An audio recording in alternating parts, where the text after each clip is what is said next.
The limits of debate in this country are established before the debate even begins, and everyone else is marginalized. They're made to seem either to be communists or some sort of disloyal person. A kook, there's a word, and now it's conspiracy. Say they've made that something that should not be even entertained for a minute, that powerful people might get together and have a plan. Doesn't happen. You're a kook. You're a conspiracy buff.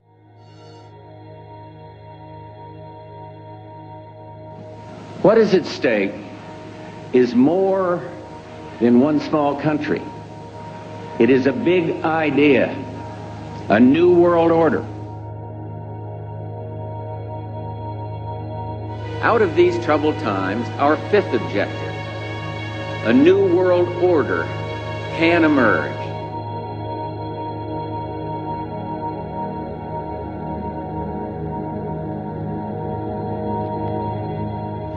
В своем движении в другом направлении, к новому мировому порядку, I think новой цивилизации.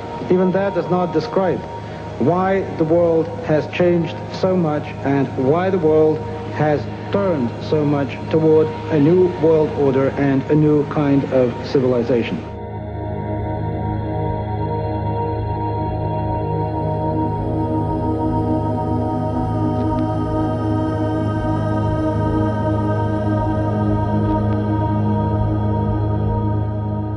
After 1989, President Bush said, and it's a phrase that I often use myself, that we needed a new world order, and instead it looks like we got a lot of disorder.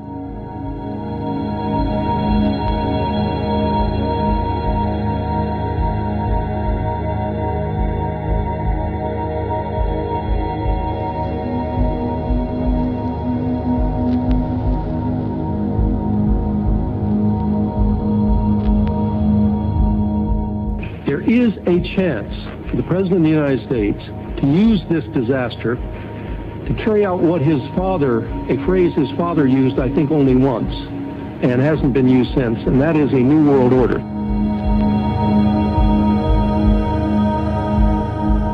This was a stirring address, in my view, shorter than his father's speech when he announced the New World Order.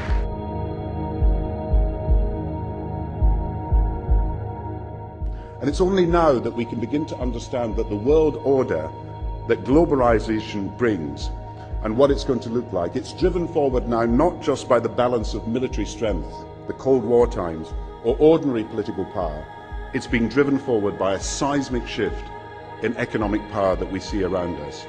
We've got to give them a stake in creating the kind of world order that I think all of us would like to see. Thousands of people gathered to hear Barack Obama deliver key foreign policy speech on his current European tour. The Democratic presidential hopeful laid out his vision for America's place in a new world order, saying he was speaking as a proud citizen of the United States and a fellow citizen of the world.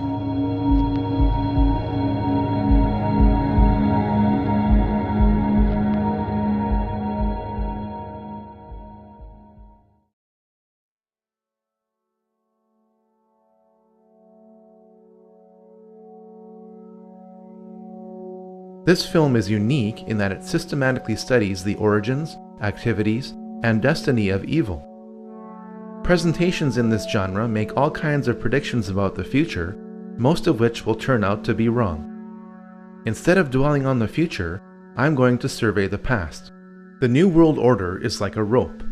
That rope is made up of cords of political, military, economic, scientific, cultural, and religious power. Each cord of the New World Order rope is composed of people at the outer layers who have no idea what the ultimate goal of those at the center of each cord is. As people work their way to the center of each cord, the ultimate goal of those associated with the New World Order becomes clear. A one-world government, a one-world economy, a one-world military, a one-world society, and a one-world religion, all enforced with absolute control under a single world ruler. This goal is not democratic. In fact, most people will not want this goal to be pursued because it limits their freedom. In spite of popular resistance, this goal is being achieved through secrecy and progressive conditioning to make the public want this goal. There is plenty of evidence that this goal exists.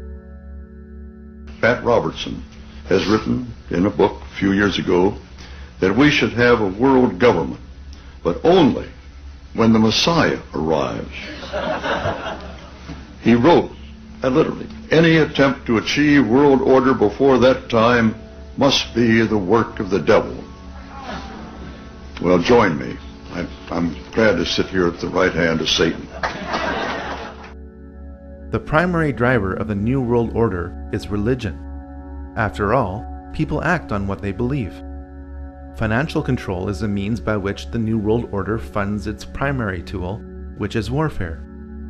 We must first understand the tool of warfare before we can grasp the matrix of control being applied to us. Once we understand these systems of control, we can then understand the belief systems of those who are controlling us. All this knowledge is necessary to form strategies of resistance to what you are probably not even aware of. But how did this mindset, control system, and tool of warfare get created?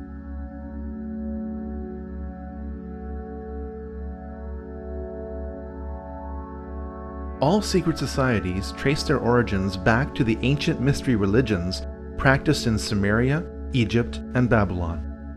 These ancient mystery religions were responsible for keeping a closed population in total subservience to a small elite, which were worshipped as gods, or as intermediaries between the masses and the gods.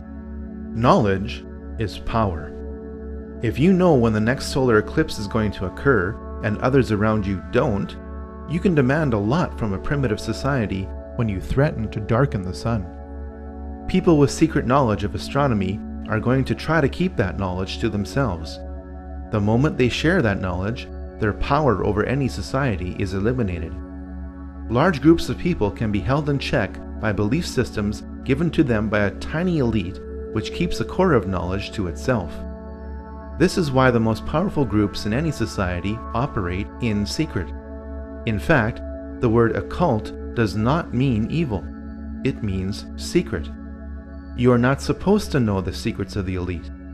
Once you discover and verify these secrets, you'll be shocked at how the elite control you.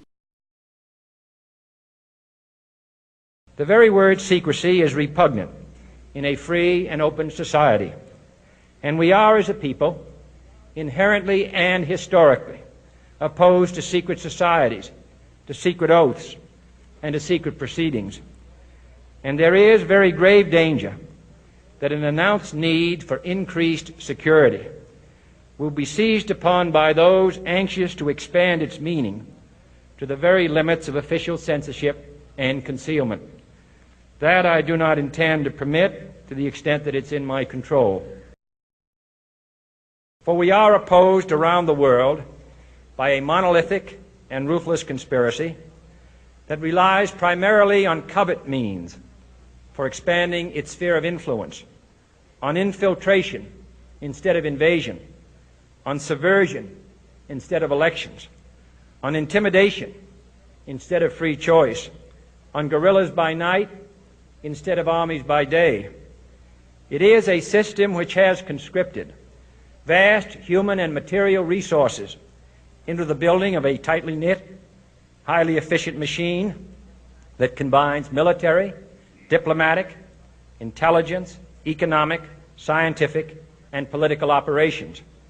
Its preparations are concealed, not published. Its mistakes are buried, not headlined. Its dissenters are silenced, not praised. No expenditure is questioned, no rumor is printed, no secret is revealed. Government at all levels must meet its obligation to provide you with the fullest possible information outside the narrowest limits of national security. And so it is to the printing press, to the recorder of man's deeds, the keeper of his conscience, the courier of his news, that we look for strength and assistance, confident that with your help, man will be what he was born to be, free and independent.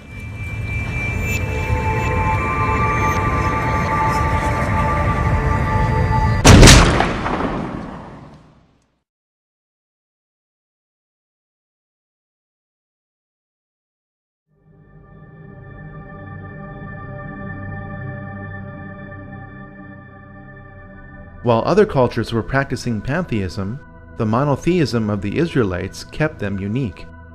When the Israelites were true to their faith, they prospered. When they began to absorb the teachings and practices of the surrounding cultures, the Israelites became oppressed by the civilizations they had previously resisted.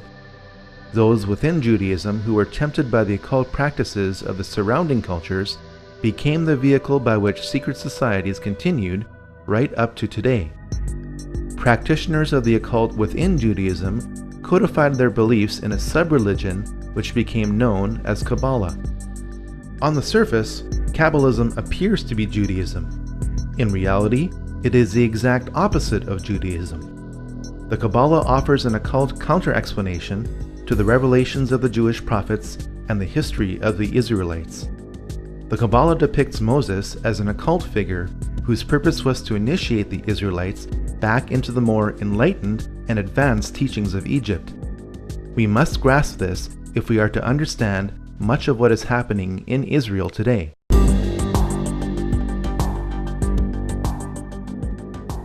The emergence of Christianity during the height of the Roman era became a problem for the Romans. The more the Roman government tried to suppress Christianity, the more Christianity grew.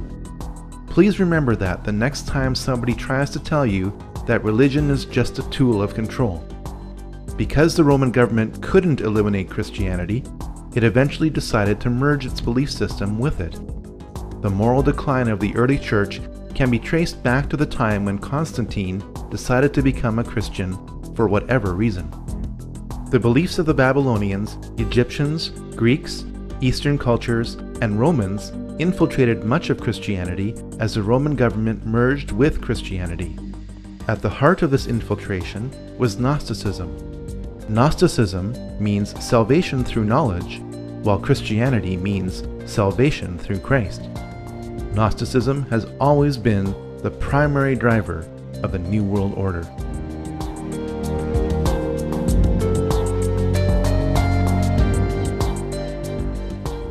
A military and religious order known as the Knights Templar was created in Jerusalem in 1118 by 9 French knights. Their official mission was to protect pilgrims on their journey to the Holy Land during the Crusades, and they participated in several battles in the Crusades themselves. The name Knights Templar was applied to this group when Baldwin II, King of Jerusalem, gave this group of knights lodging in his palace, built on the ruins of King Solomon's temple. By 1128, the order was given special protection by the Pope. As the Crusades wore on, the Knights Templar set up offices in Christian countries to encourage enlistment. The Knights Templar were a tax-exempt organization and received donations from crusading pilgrims in exchange for protection to and from Jerusalem. Because its membership remained dominated by the nobility, the Knights Templar were granted many favors by European rulers. Through gifts of land and money, the Knights Templar became extremely wealthy and powerful.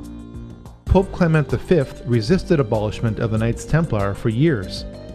Finally, after waves of public pressure, most notably from King Philip IV of France, the Pope ordered 54 Templars burned alive in Paris as punishment for conspiracy and Satan worship. The order was destroyed when the Grand Master of the Knights Templar, Jacques de Molay, was burned at the stake on March 18, 1314. Many of the Knights Templar fled to Scotland, Portugal, and to the island of Malta. Some of today's well-connected youth are still initiated into a secret society based on the Knights Templar, known as the Order of de Molay.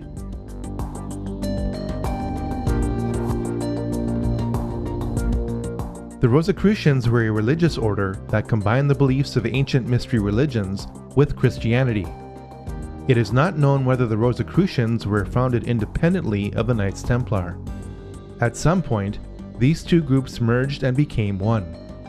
After the Knights Templar were abolished, the Rosicrucians became the key vehicle by which occult teachings were spread throughout Europe. This has also been the case in much of the Jesuit order as it led the Counter-Reformation.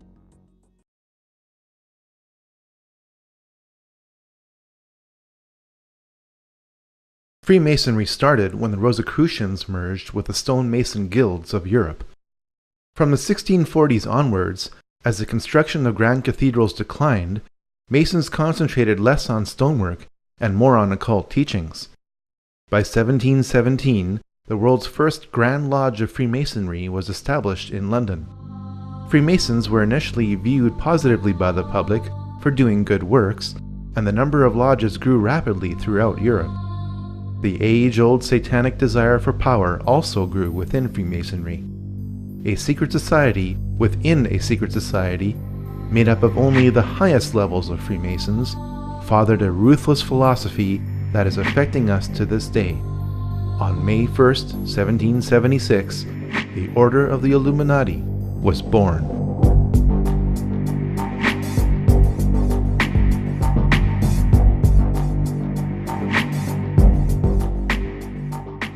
The Illuminati were a perfect storm of Freemasonic, banking, and religious interests.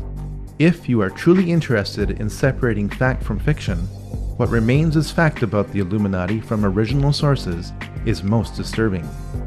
By reading Robeson's Proof of a Conspiracy, the goals of the Illuminati become clear. Abolition of all monarchical government and patriotism to it. Elimination of private property and inheritance. Destruction of the traditional family. And eradication of all religion. The Illuminati were an extreme sect of Freemasonry. The effects of these institutions cannot be overemphasized. Over 5,000 years of occult history have been focused into Freemasonry and the Illuminati. Around 250 years of occult practices have flowed from them. The modern financial system was created by a family which had connections to the Illuminati. The goals of communism are identical to the goals of the Illuminati. Modern propaganda movements can be traced back to Freemasonry and the Illuminati. Every major war, from the French Revolution onwards, has been influenced by Illuminati philosophy to progressively promote a one-world government. The Illuminati were headed up by Adam Weishaupt. Weishaupt had a Catholic background and, contrary to popular myth, was not a Jesuit or secret Jew. When his father died when Adam was 5, Weishaupt was sent to live with his godfather, rector at Ingolstadt University. Because the university was a Catholic institution, the rector brought home many suppressed books, which Adam read. Weishaupt graduated with a Doctor of Law degree from the University of Ingolstadt in 1768. Though the Pope disbanded the Jesuits in 1773, they were still allowed to teach canon law at the university because they were the only ones who were qualified to do so. This angered Weishaupt and pushed him further towards the radical teachings he read as a child. At first, Weishaupt had only a few disciples who met locally in Weishaupt's apartment in Ingolstadt, Germany. To my knowledge, this is the only presentation to prove the physical origins of the Illuminati. From this upper room, an evil philosophy of extreme rationalism was born.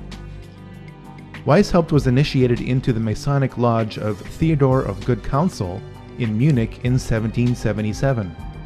Through his growing associations with Freemasons, priests, preachers, professors, dukes, colonels, and counts, Weishaupt worked to weave the Illuminati into the rope of Freemasonry. The nobility wished to become members of the Illuminati to establish more connections to advance their own enterprises and interests.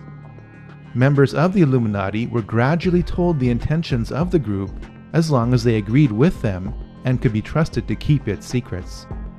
In 1782, dozens of participants attended the Masonic Congress of Wilhelmsbad, which became the power base of the Illuminati. At its height, the Illuminati had around 2,000 members. The House of Rothschild was on its way to becoming the most powerful banking family in the world. Mayer Amschel Bauer, a Jewish coin dealer of humble origins, changed his name to M.A. Rothschild. He placed a red shield in front of his banking house, which incorporated a hexagram. The family crest has evolved over time, but maintains this element within it to this day. Mayer Rothschild never became a member of the Illuminati, nor did he finance this movement as is commonly believed. Rothschild did act as banker for 2 members of the Illuminati. Archbishop Prince Karl Theodor Delberg attained the highest degree within the Illuminati in 1784 and was a traitor for France and Napoleon. He reluctantly emancipated the Jews of Frankfurt in 1811 for a high price, financed by Mayer Rothschild. Karl, Landgrave of Hesse-Kassel, was deeply into the occult and was the main organizer of the Congress of Wilhelmsbad, held at the summer home of Karl's brother, William IX, Elector of Hesse. The House of Hesse built up one of the largest fortunes in Europe by hiring out mercenaries conscripted from its own kingdom to other nobilities. Mayer Rothschild handled the mercenary blood money of the House of Hesse by becoming its banker in 1783. The House of Rothschild grew from its connections to members of the Illuminati, and not because the two were combined. Despite their best efforts at necessary secrecy, the Illuminati were exposed in 1784 by the Bavarian government, which soon issued an edict banning all secret societies. The workings of the order were contained in writings seized by the Bavarian government, which took them so seriously as to publish them in an official document entitled The Original Writings of the Order of the Illuminati, which was distributed to the major governments of Europe. Some members of the Illuminati were arrested, while most fled Bavaria under the edict. This only spread Illuminati philosophy further throughout Europe. Adam Weishaupt went underground and re-emerged under the sponsorship of Duke Ernst II of Saxe-Coburg-Altenburg, where he would continue to write books on the Illuminati until his death.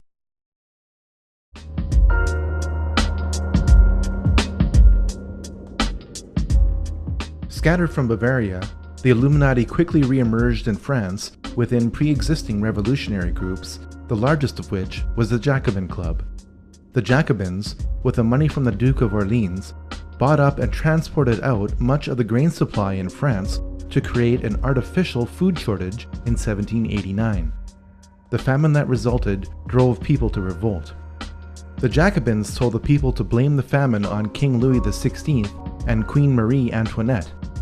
The fate of that French monarchy was sealed in the minds of the public when it was alleged that Marie Antoinette said, "Let them eat cake," in response to the famine. Jacobin propaganda pinned this saying on Antoinette to create maximum hatred for the monarchy. It worked. The hatred of all authority in the French Revolution did not stop with the execution of the French king and queen in 1793. By the time the 6 successive waves of the French Revolution had passed, over 18,000 people had been guillotined without trial. Decapitated heads of the nobility were stuck on bayonets and paraded throughout the streets. The Christian calendar was abolished. The work week was lengthened to 10 days straight. By the time the French Revolution burnt itself out, it is estimated that this program killed 300,000 people, all in the name of liberty, equality, and fraternity. The world's first revolution, guided by the Illuminati, was complete.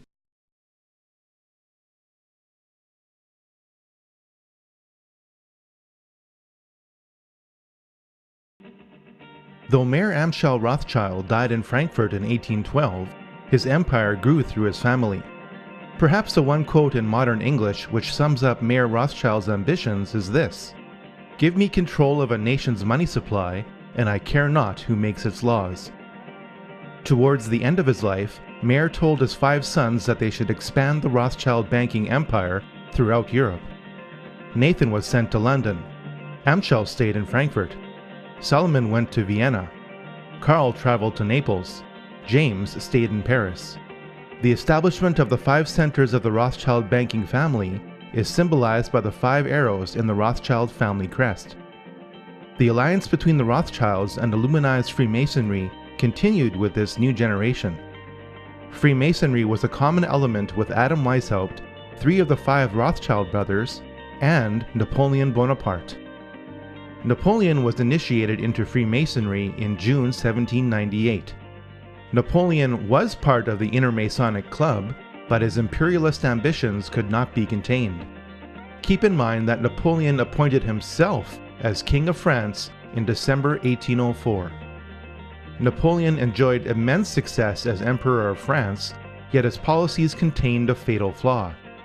Napoleon's Banque de France which would provide interest-free loans to the people of France, was a direct threat to the Rothschild banking empire. The Rothschilds decided to defeat Napoleon's army, not through military conquest, but by financial dominance. Napoleon needed so much money to finance his war that he agreed to sell all French territory in America through the Louisiana Purchase of 1804. Nathan Rothschild in England took Prince William's money transferred to Amschel Rothschild in Germany and used it to fund British forces. Jacob Rothschild in France was one of several banks helping to fund Napoleon's army. This means that the Rothschilds were busy funding both sides of the War of 1812. The modern financial system, started by the Rothschilds, has been funding both sides of every major war for 200 years. While the Battle of Waterloo was a defeat for Napoleon, it also was a guarantee of financial domination for the Rothschilds. Because the Rothschilds had a network of banking couriers throughout Europe, they were the only merchants allowed to pass through the English and French blockades. One of these couriers crossed the English Channel with the news that Wellington had won the war, a full 24 hours before Wellington's own courier. Nathan Rothschild knew that he was armed with this critical information before anyone else was. He ordered his workers to start selling holdings of British war bonds. Other traders observed this maneuver and started selling their bonds in a panic. The bonds became worthless as everyone thought that Rothschild's action meant that Napoleon had won the war. Nathan Rothschild then instructed his traders to buy all the British bonds they could get. When London heard the news that England won the war against Napoleon, British bonds gained a level of value even higher than before the war began. The ownership of such a vast sum of high-value bonds meant that the Rothschilds literally owned the Bank of England. On top of all this, there were the profits to be made from loans to Europe to repair the damage done by Napoleon. From the Battle of Waterloo onwards, the interests of the British Crown and the Rothschilds were so intertwined that the Rothschilds were given titles of nobility. Eventually, through intermarriage, the Rothschilds became royalty.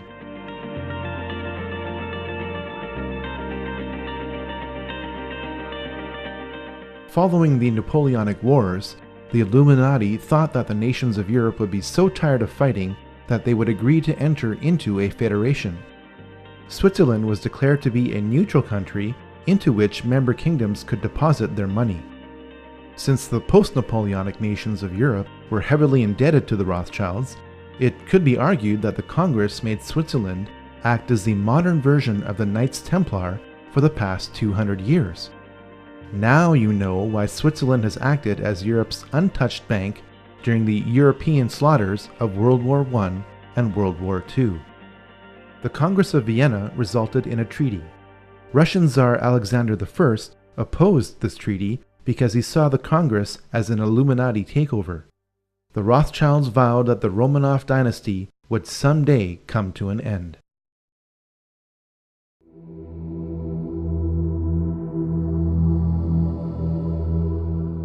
Columbus did not discover anything. The Vikings arrived in North America 500 years before Columbus did. Manly P. Hall, the most prolific Masonic author of all time, wrote a compact book in 1944 entitled The Secret Destiny of America. It confirms that the Old World knew about the New World for thousands of years. Columbus sailed to the West because his family and those who paid for his expedition were steeped in Rosicrucianism and wished to lay the foundation of a new world order.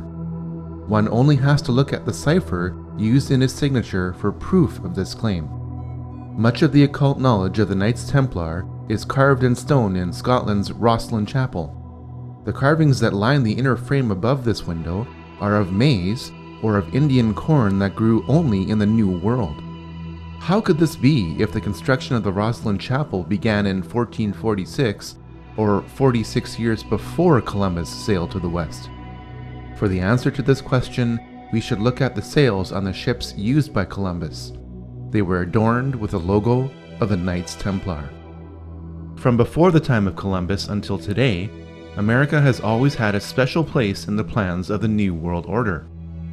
The Illuminati in Europe saw the rare positive outcome of the American Revolution and sought to subvert it through the Columbian Lodge of the Order of the Illuminati, established in New York in 1785.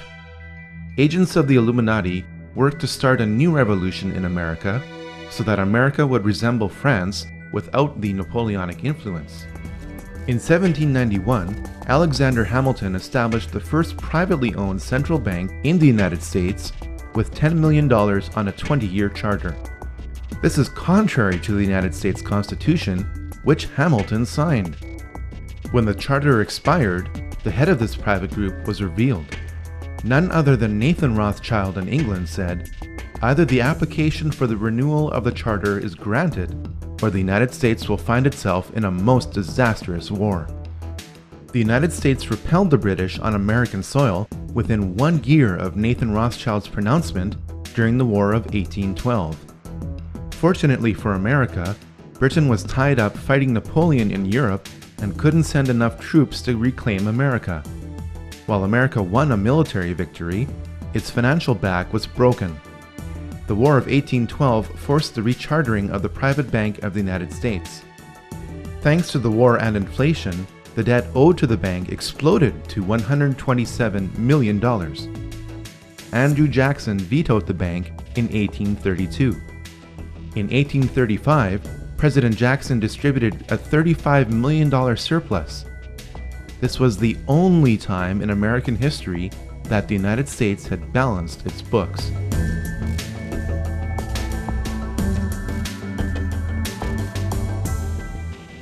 The Rothschilds had their sights set on reclaiming America. A divide and conquer strategy would be used by creating a conflict between the North and the South. The North was to be a British colony annexed to Canada under the control of Lionel Rothschild. The South was to be a French colony given to Napoleon III of France under the control of James Rothschild. Lincoln's main problem shifted from slavery, which he outlawed, to how he was going to pay for the defense of America against the international bankers who were destroying it. Lincoln came up with a brilliant solution called the greenback. The government would print its own interest-free currency that would later be redeemable in gold. The bankers wouldn't stand for this. On April 14, 1865, 5 days after the South surrendered, Lincoln was shot by John Wilkes Booth. Booth was a member of the Knights of the Golden Circle.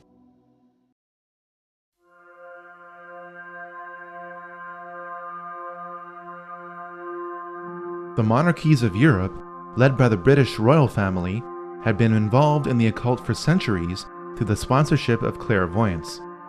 The British royal family is deeply Masonic. The Queen's cousin, the Duke of Kent, is British Freemasonry's Grand Master. There is even a Freemasonic lodge in Buckingham Palace. Though the current Queen says that she is not amused at this, she and her predecessors were often Masonic. It is a fact that much of the European nobility goes back to various houses, especially in England and France, which link the lines of the kings of England and the kings of Jerusalem. Fiction occurs when this link is used to create a mythology which states that the British people, led by their monarch, are one of the lost tribes of Israel. British Israel Freemasons also believe that since America was descendant from Britain, Americans who are of British Masonic descent are also one of the lost tribes of Israel. On the back of the US $1 bill, there exists a Star of David, hidden in plain sight. The British royal family is more German than it is English. Queen Victoria was married to Prince Albert of Saxe-Coburg and Gotha. Under pressure from anti-German sentiment created during World War I, King George V changed his family name to Windsor. When Princess Elizabeth wanted to marry Prince Philip of the House of Schleswig-Holstein-Sonderburg-Glücksburg, she faced the same problem that King George did. Prince Philip renounced his titles and adopted the surname of Mountbatten. All 4 of Prince Philip's sisters married into the German nobility, which embraced Nazi philosophy. Remember that Adam Weishaupt wrote more material on the Illuminati under the sponsorship of Duke Ernst II of Saxe-Coburg-Altenburg. Because Prince Albert was great-grandson of Duke Ernst II and consort to Queen Victoria, the British royal family are direct descendants of Ernst II. Since Duke Ernst II became a member of the Illuminati in 1783, it is not hard to see that the teachings of Adam Weishaupt are being used by the British royal family today. The British monarchy was involved in 2 wars with China over opium. From about the mid-17th century onwards, Europe had a huge trade deficit with China. Europe wanted Chinese tea, silk, and porcelain, but China did not want as much of what Europe had to offer. This trade deficit problem was made worse by the fact that Chinese emperors demanded to be paid in silver and gold coin. The problem was solved when British traders began importing opium into China from India. Large areas of China became addicted to opium. The addiction was so intense that in many areas of China, opium was currency. The conflict between the Chinese emperors and British traders grew so bad that Queen Victoria sent in the British army to fight the Chinese army over opium in 1839 to 1842 and again in 1846 to 1860. When you are told that the British royal family's wealth is based on taxation, don't believe it. It could be argued that the British East India Company occupied India on behalf of the British Crown and its traders. Afghanistan is occupied today by coalition forces. In 2007, 93% of the world's opium production came from Afghanistan. The 2006 Afghan opium harvest was also valued at $3 billion.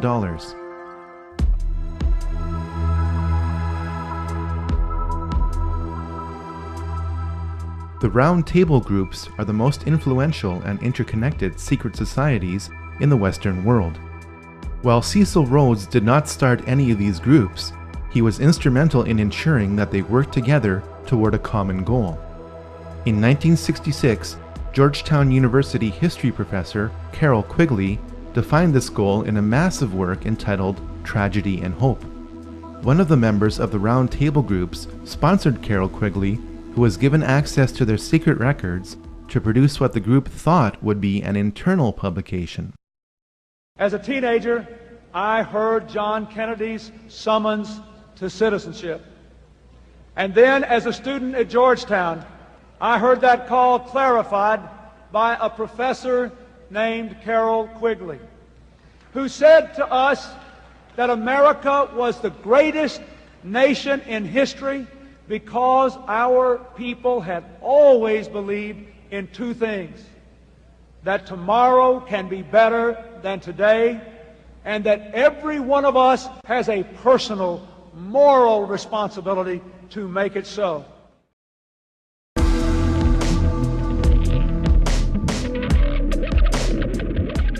Soon after Adam Weishaupt died, Italian patriot Giuseppe Mazzini was appointed to be the head of the Illuminati in 1834. Mazzini became a 33rd degree Mason while attending Genoa University. The most important thing about Mazzini is that he formalized the Mafia. The name Mafia is an acronym which stands for Mazzini Autofizia Ferti Incendi and Everlameni, or Mazzini authorizes thefts, fires, and poisonings. With the wave of Italian immigration to America starting in the 1890s, the practices of the Mafia merged with the Illuminati of America.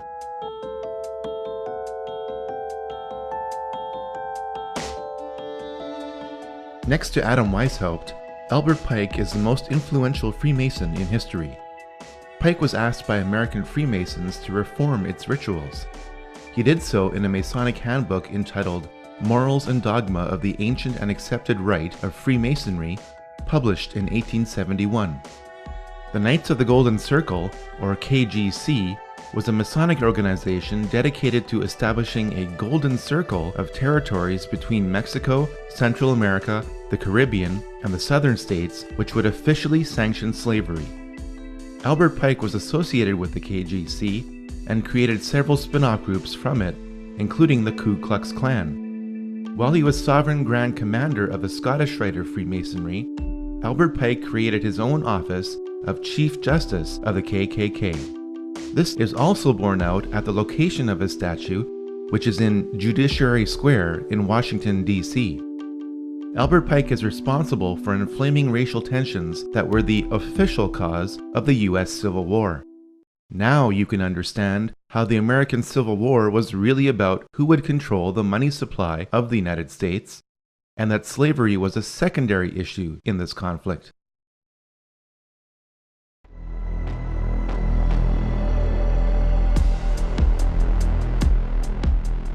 William Huntington Russell was one of the more prominent merchants involved in the Chinese opium trade. Born in America, Russell did what most wealthy businessmen did during the Industrial Revolution: protect his assets from taxation by establishing a tax-free foundation. The tax-free foundation that Russell and Company established based on opium revenue was the Russell Trust. The key institution of indoctrination that Russell Trust established was Skull and Bones. Skull and Bones was founded at Yale University in 1832 as a Black Lodge of Freemasonry. The odds that both presidential candidates would happen to be members of Skull and Bones is approximately 1 in 750,000. 3 generations of the Bush family have been members of Skull and Bones. George W. Bush, his father George H.W. Bush, and his father before him, Prescott Bush, were all members of this occult secret society. It has been alleged by members of Skull and Bones that it was Prescott Bush who stole the skull and bones of Indian Chief Geronimo and placed it in the tomb as a source of spiritual power. George W. Bush never apologized for his activities in Skull and Bones. One of the first things he did as president was appoint many of his fellow bonesmen to positions of power.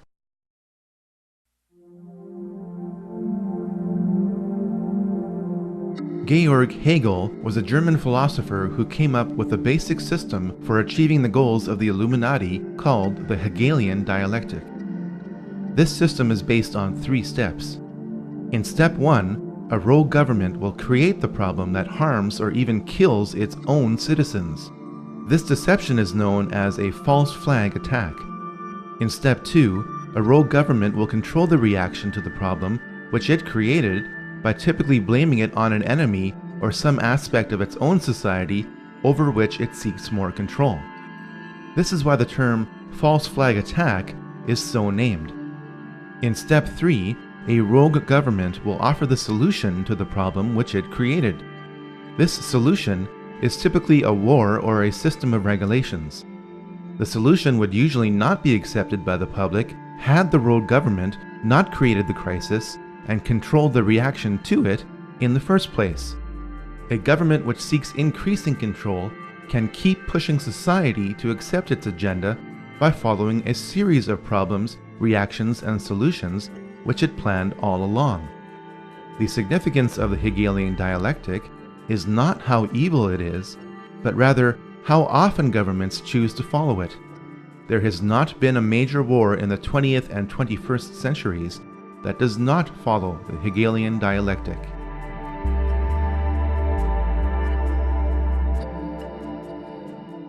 Though his family converted to Christianity, Karl Marx became a Satanist during his university years.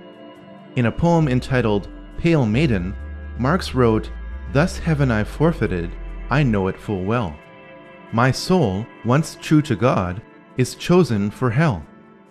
Over time, Marx became a 32nd degree Mason. Karl Marx met up with German philosopher Friedrich Engels. Engels joined a revolutionary group 10 years earlier, founded by Giuseppe Mazzini. It was Engels who would feed Karl Marx physically and intellectually for life. Marx published the Communist Manifesto in 1848 based on a draft from Engels. The manifesto was commissioned by the Communist League in London, whose history can be traced back to the Jacobin Club and the Illuminati. The foundations of communism are identical to the goals of the Illuminati. Karl Marx was always looking for money. He found it when Nathan Rothschild gave Marx several £1,000s to finance the cause of socialism through the Hegelian dialectic. Marx wrote Das Kapital in 1867, which became known as the Bible of the working class. While his Bible called for the working class to rise up and overthrow the financial bourgeoisie, Marx evidently did not practice what he preached. In an 1864 letter to his uncle, Marx announced that he made £400 on the stock exchange. Nikolai Lenin picked up where Karl Marx left off. Lenin admired Mikhail Bakunin, who wrote, "The evil one is the satanic revolt against divine authority. Satan, the eternal rebel, the first free thinker, and the emancipator of worlds." While attending university, Lenin became a Mason.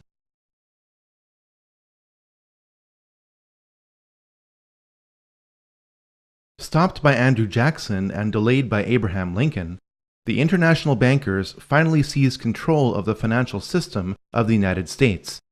On December 23, 1913, the Federal Reserve Act passed through Congress when most congressmen were home for Christmas. President Wilson promised to sign the Federal Reserve Act in exchange for campaign contributions. This unconstitutional act allowed a private group of international bankers to print pieces of paper as money which would be loaned out to the government at interest.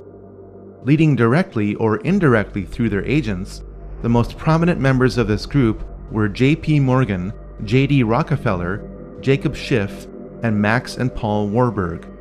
Every member of this group was connected in different ways to the Rothschilds. The international bankers wasted little time in doing what they do best: finance wars.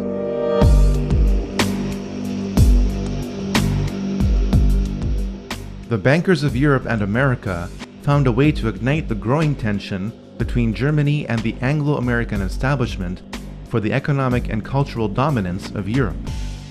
Most people know that the flashpoint of World War I along the Western Front was the torpedoing of the Lusitania on May 7, 1915. What most people don't know is how the operations of the Lusitania were engineered to provoke this war. British intelligence broke the German war code in December 1914. This meant that the First Lord of the Admiralty, Winston Churchill, knew where every German U-boat was in the English Channel. The Lusitania slowed to await the arrival of its military escort through the channel. Churchill ordered the escort to return to port. The Lusitania was crawling alone through a war zone. A private letter from Churchill removes any doubt as to whether he intended for the Lusitania to be sunk. Roughly 1,200 people lost their lives in an engineered event designed to start a war. The Germans claimed that the Lusitania was carrying arms from America to be used by Britain against Germany. 93 years later, this claim has been proven to be true. The English-speaking press, controlled by the CFR in America and the Rothschild-owned news services in Europe, published the claim that the barbaric Germans had attacked an unarmed passenger ship. This ignores the fact that the German government placed warnings in New York newspapers reminding passengers that the ship would be sailing into a war zone. The best example of how the Illuminati bankers funded both sides of World War I was given through Max and Paul Warburg. Paul Warburg's firm of Kuhn, Loeb & Company was in charge of Liberty Loans, which helped finance the American military. Max Warburg's firm of M.M. Warburg & Company helped finance the German military. The Rothschilds were unable to control Russia because of the Tsar until World War I, when the alliance between the European and American bankers was complete. Jacob Schiff spent $20 million in gold to finance the Russian Revolution through Leon Trotsky, who was exiled in style in New York. Of the 384 commissars that were to make up the new Russian government, 264 had come from the United States.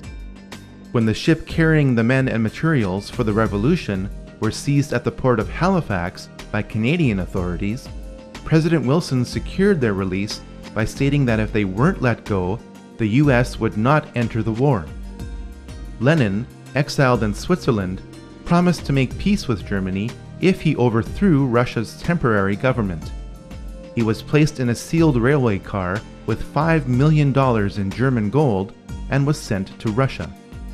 When the elections were held in November 1917, Lenin's communists received only 24% of the vote. Lenin had to use force in order to represent the people. The United States stepped in with enormous amounts of food and relief supplies as famine gripped Russia while Lenin took control of it. This opened the door for American industrialists and financiers like J.D. Rockefeller to build the infrastructure of Russia. The net effect was that America continued to support the communist revolution. This support was extended as power was transferred from Lenin to Stalin in spite of Stalin's ruthlessness.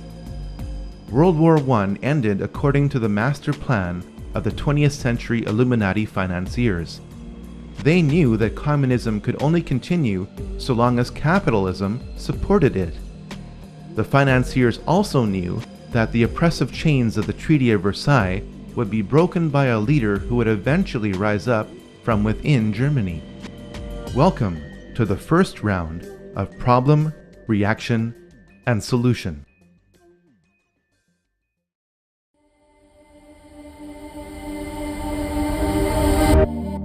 As the Industrial Revolution progressed, several captains of industry emerged in America. Andrew Carnegie made his fortune in steel production. Henry Ford excelled at making cars. John D. Rockefeller made the largest fortune in America through banking based on oil production. Many have speculated that the CFR is an acronym based on Carnegie, Ford, and Rockefeller. While this may not be the case, all three of these men have had a financial stake in the CFR, which was officially formed in New York in July 1921. Its logo features a rider on a white horse giving a Masonic salute. The Latin word in the logo means everywhere. The CFR in New York is the counterpart to the Royal Institute in London. Both groups are members of the Round Table groups. The same bankers which established the Federal Reserve in 1913 funded the CFR through dozens of tax-free foundations. If you want to catch a ride in the Anglo-American machinery of the Illuminati today, you will agree to be told what to do. It's good to have an outpost of the council right here down the street from the State Department. We get a lot of advice from the council, so this will mean I won't have as far to go to be told what we should be doing and how we should think about the future. It's good to be back at the Council on Foreign Relations. As Pete mentioned, I've been a member for a long time and was actually a director for some period of time. I never mentioned that when I was campaigning for re-election back home in Wyoming. The goal of the Royal Institute and the CFR is nothing less than one world government. In 1950, CFR member James Warburg testified before the Senate Foreign Relations Committee and said, "We shall have world government whether or not you like it, by conquest or consent." You would think that the CFR would be the talk of the American mainstream media, but the CFR dictates what will make the American news and how it will be presented to reporters in key positions who are along for the establishment ride.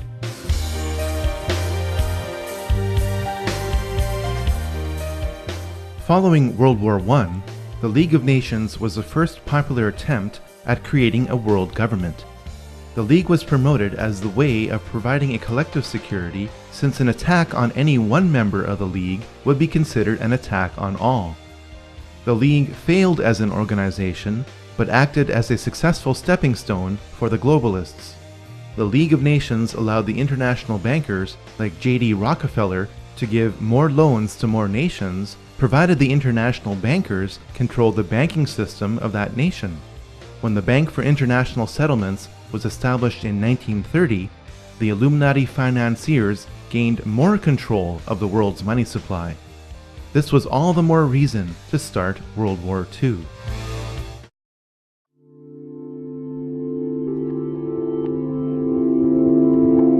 Adolf Hitler was offered as the manufactured solution to the burden imposed upon Germany by the Treaty of Versailles. The event Hitler created to take control of Germany was engineered through a false flag attack. We now know that Hitler had his henchmen set fire to the German parliament, known as the Reichstag, in 1933. The fire was blamed on communist agent Marinus van der Lubbe in a huge show trial. In reality, van der Lubbe was a mentally handicapped individual picked up off the streets.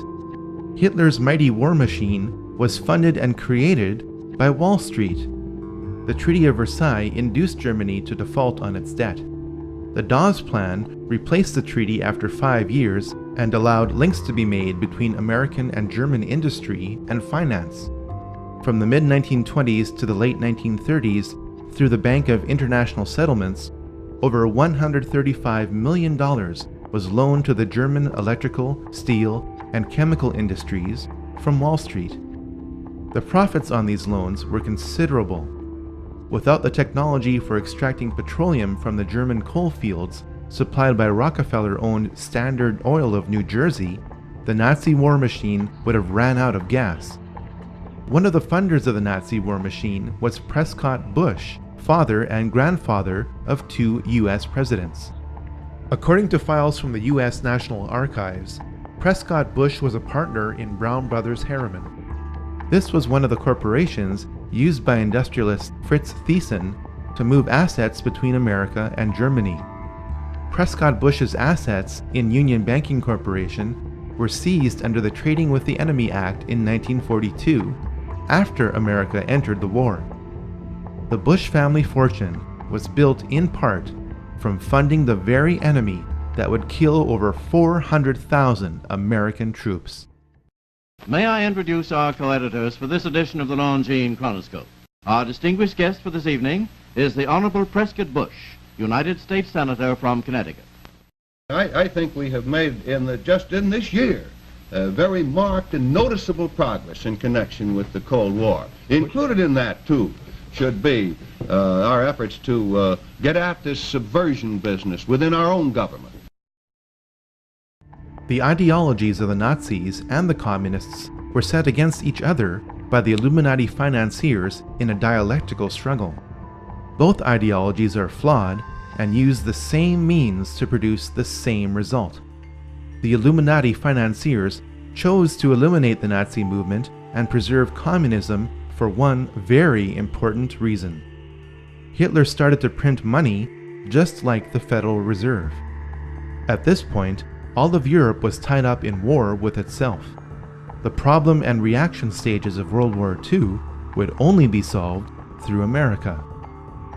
America entered World War II based on the Pearl Harbor attack that was allowed to happen and deliberately made worse. The Japanese signals indicating the time, place, and resources to be used in the attack were remotely intercepted and sent to President Roosevelt. President Roosevelt chose not to relay the information to Pearl Harbor. America now had the excuse to attack Germany, even though Germany never attacked America. The Japanese were ready to surrender in February 1945, but 2 nuclear bombs were dropped on them after this date instead of being used in Europe. The madness of World War II accomplished several things for the Illuminati financiers. Profits could be generated by rebuilding Japan and using it to provide cheap labor to flood America with inexpensive goods. This would accelerate the long-term planned process of bringing down America, just as China is being used to help finish the job today. Communism was allowed to consume half of Europe in order to lock America and the Soviet Union in a new dialectical struggle and a new opportunity for profit. Most importantly, World War II paved the way to create the United Nations and the Nation of Israel. It must be noted that the top 4 players of World War II had ties to the occult. Hitler was deeply involved in the black arts. He joined a group focused on esoteric teachings called the Thule Society. This is where the logo for the Nazi Party came from. The occult foundation of Nazi philosophy was laid by Dietrich Eckart, not by Adolf Hitler. Joseph Stalin was involved in Freemasonry. Here we see him giving the same sign of the hidden hand, the same hand sign of Freemasons Napoleon and Solomon Rothschild. Franklin Roosevelt was a 32nd degree Mason. Winston Churchill was a member of 2 Masonic lodges, including a Druidic lodge. When you look at a photograph of the 3 main characters involved at the Yalta Conference in February 1945, keep in mind that all 3 were Freemasons.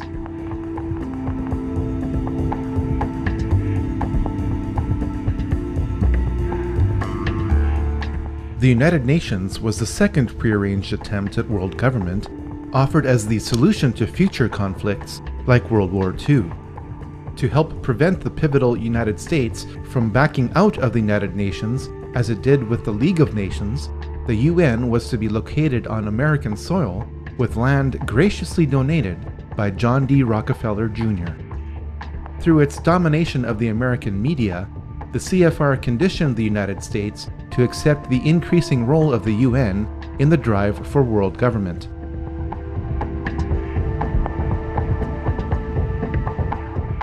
Political Zionism, a tool of the Rothschilds, clearly expressed the desire to create Israel long before World War II. This is documented in the Balfour Declaration of 1917. Arthur James Balfour of the British Foreign Office announced that it was the will of His Majesty's government to establish a Jewish homeland in Palestine.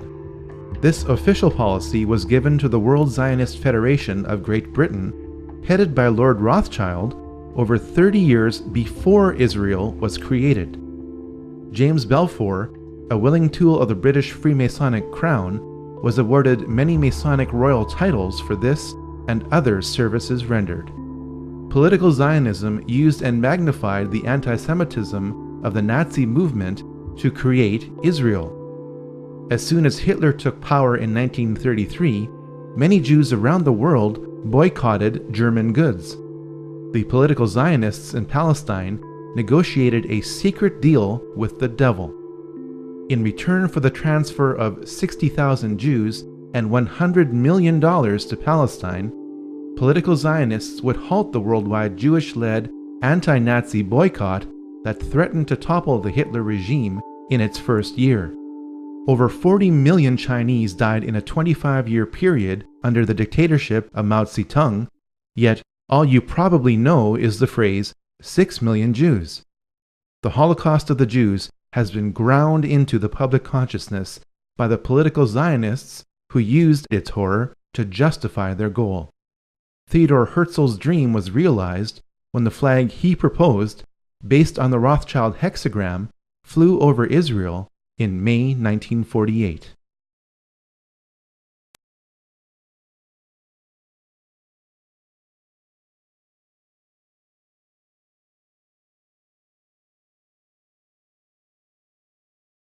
The wars against Asian communism for 30 years were symptoms of a much larger problem. The problem was that the Illuminati financiers were using a new dialectic to control the world. By pitting the capitalist West against the communist East, the world was locked in a state of bipolar tension with little chance of truly breaking free. The arms race between America and Russia was the best symbol of this tension. Russia was given the tools and technology to make the atom bomb by the American establishment in 1944.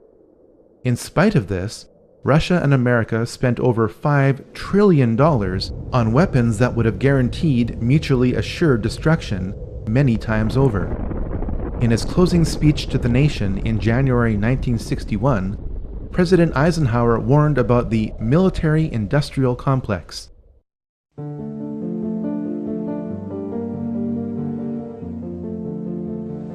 Until the latest of our world conflicts, the United States had no armaments industry. American makers of plowshares could, with time and as required, make swords as well. But we can no longer risk emergency improvisation of national defense. We have been compelled to create a permanent armaments industry of vast proportions. Added to this, 3.5 million men and women are directly engaged in the defense establishment. Now, this conjunction of an immense military establishment and a large arms industry is new in the American experience. The total influence, economic, political, even spiritual, is felt in every city, every state house, every office of the federal government. We recognize the imperative need for this development, yet we must not fail to comprehend its grave implications. Our toil, resources, and livelihood are all involved. So is the very structure of our society. In the councils of government, we must guard against the acquisition of unwarranted influence, whether sought or unsought, by the military-industrial complex. The potential for the disastrous rise of misplaced power exists and will persist. We must never let the weight of this combination endanger our liberties or democratic processes. We should take nothing for granted. Only an alert and knowledgeable citizenry can compel the proper meshing of the huge industrial and military machinery of defense with our peaceful methods and goals, so that security and liberty may prosper together. We didn't listen to him then. We still aren't listening now. The Illuminati financiers planned for the failure of communism. Communism as a system is guaranteed to fail without support. It failed in 1989 through the symbology of the fall of the Berlin Wall. China was busy by this time producing goods for the capitalist West. In 50 years, the planet went from a multipolar world to a bipolar world to a monopolar world. In the meantime, 3 more secret societies emerged to help manage the planet without your awareness or consent. The time to encourage another war would soon be around the corner.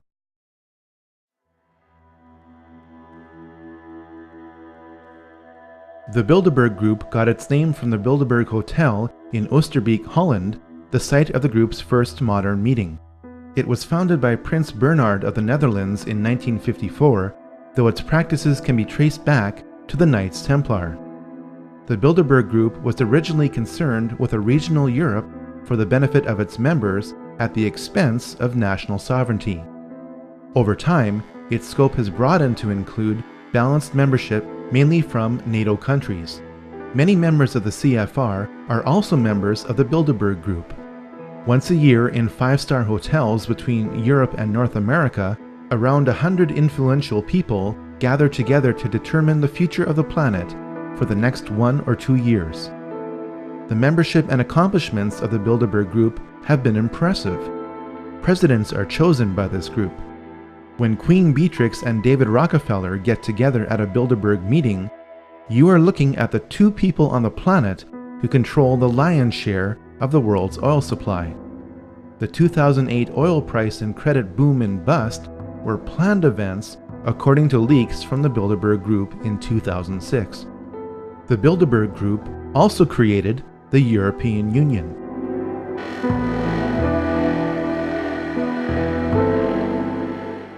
The Club of Rome promotes peace and prosperity, but does so in a way that advances world government at the expense of national sovereignty. It was founded in April 1968 by Aurelio Pecci, a prominent Italian industrialist. Affiliations with the Club of Rome have included members of the Rockefeller family and the CFR. Of all the globalist organizations we have encountered so far, the Club of Rome is the group which is the most heavily involved in the New Age movement, regardless of its size. This group specializes in promoting neo-feudalism to justify social and economic control.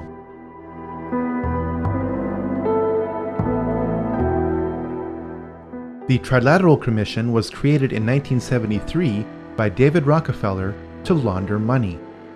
As more congressmen and informed citizens became aware of the CFR and the Federal Reserve during the 1950s and 60s, global planners realized that they had to be more covert.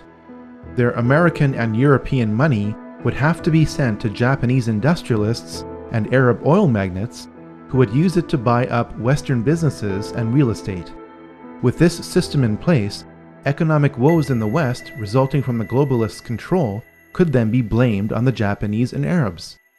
Arab leaders who couldn't agree on anything for centuries suddenly came together to create the OPEC oil embargo of 1973.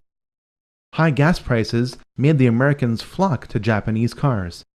This system of Western, Eastern, and Middle Eastern trade promoted global interdependence and made lots of money.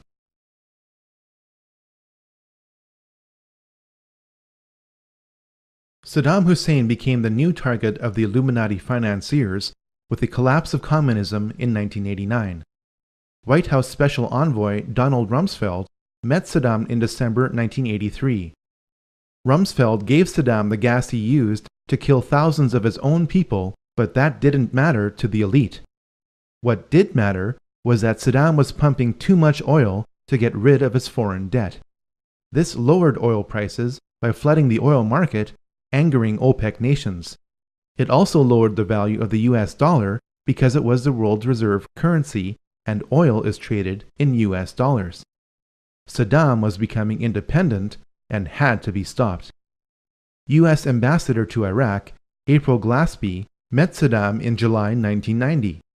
When Saddam asked the ambassador what the American response would be if he were to invade Kuwait, the ambassador replied, "We have no opinion on the Arab-Arab conflicts, such as your dispute with Kuwait." Saddam bit on the bait and invaded Kuwait 1 month later. Operation Desert Storm followed in 5 months in January 1991. Saddam's army was destroyed in 5 weeks. While I was there, I saw the Iraqi soldiers come into the hospital with guns. They took the babies out of the incubators,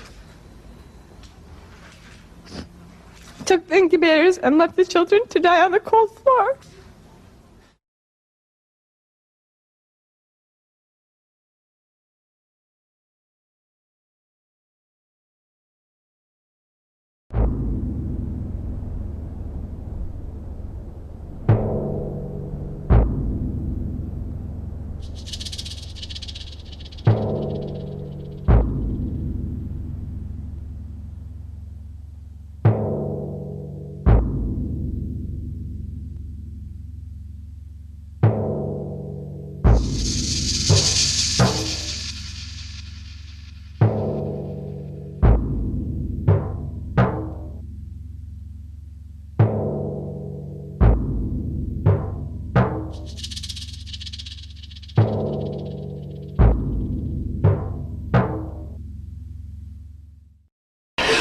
We are now led to understand that there are also firings in another city in Saudi Arabia. CNN's Carl Rochelle is here with me, just came up. Carl, I know we can't be very specific given these restrictions, but within those parameters, what did you see? Well, what I saw, I didn't see anything hit. I looked almost straight above us. There was a vapor trail coming from my right to my left, and there's a cloud of something. It looks like it might have been an explosion, a cloud. I'd say...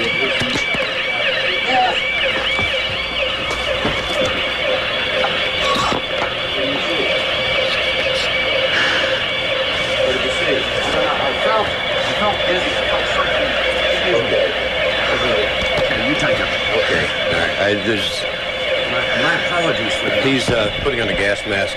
There hasn't been any gas dropped here that we could tell. You smell anything? No. You may smell some of the fumes from a missile exhaust going off.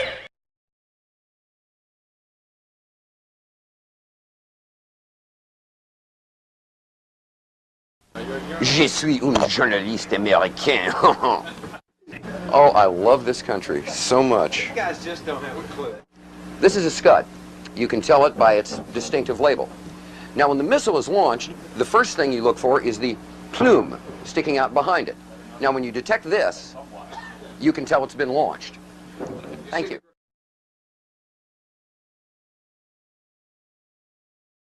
Have you sniffed any rocket fumes lately? You got a gas mask around, bud? Oh, I get it. Oh, I see. That's good. And yeah, I thought it was.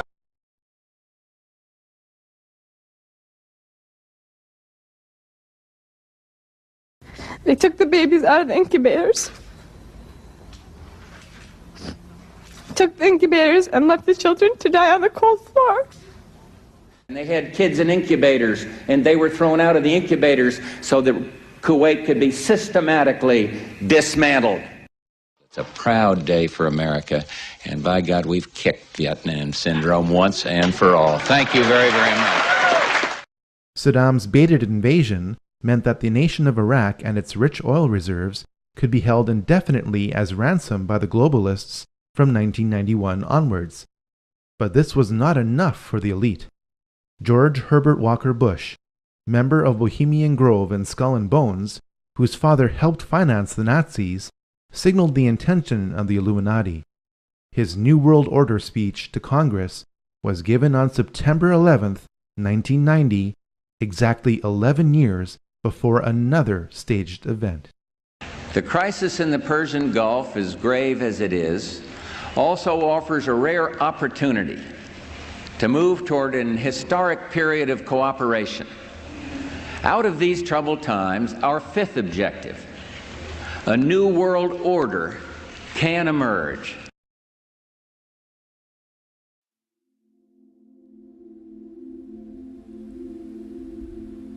People are still bewildered by what happened on September 11, 2001. This brief study cross-examines the mechanics, the men involved, and the motives for what happened on that day. Most people assume that Flight 93 was crashed by its passengers after they overtook the terrorists who controlled it. After all, it left a scar in the earth. Here's the problem. According to a USGS aerial survey, that scar existed in 1994 or earlier. At this point, we have two choices.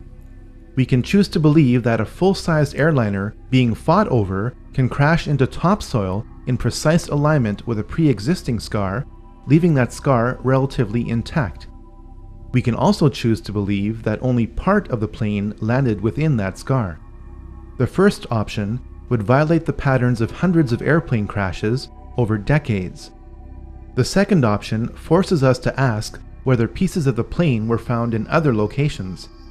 Indeed, this is the case. Small pieces of the plane were spread out over a debris field several miles long. This forces us to ask how the plane disintegrated. According to retired Colonel Don de Grand Pré, it was shot down by a member of the Air Force.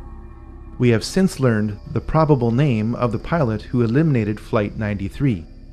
Lieutenant Colonel Rick Gibney was the only pilot in the United States Air Force to be given an award in secret for his actions on a special mission on 9/11.